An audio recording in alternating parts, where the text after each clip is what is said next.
Gubernur DKI Jakarta Anies Baswedan diteriaki Presiden 2024 oleh beberapa jemaah pasca sholat Idul Adha di Jakarta International Stadium Minggu 10 Juli 2022.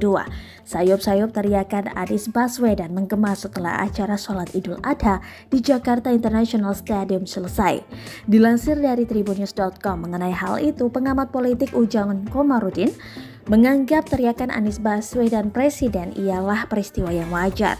Menurut dia, peristiwa seperti itu juga kerap dialami beberapa tokoh lainnya.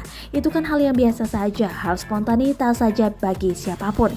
Prabowo juga bagi pendukungnya juga pasti diteriaki Presiden. Ganjar juga sama, kata Ujang Komarudin pada Senin 11 Juli 2022. Itu hal yang baik dan positif saja. Itu kan bentuk dukungan dari kelompok atau sebagian masyarakat kepada Anies ataupun pada capres yang lain ketika diteriaki Presiden, begitu kan, ujarnya menambahkan.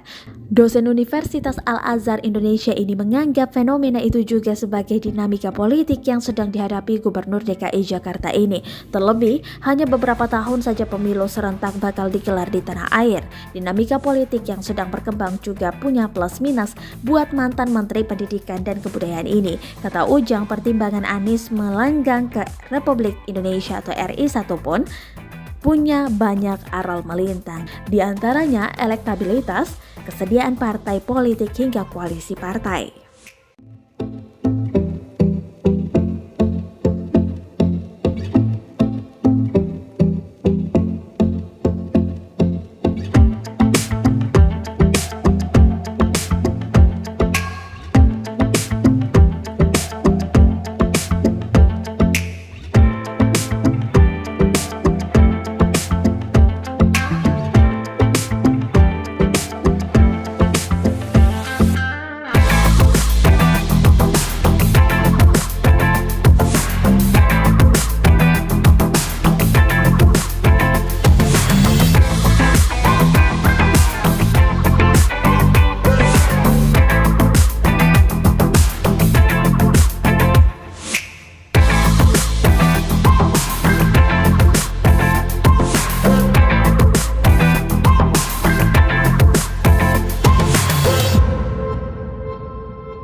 Terima kasih sudah nonton.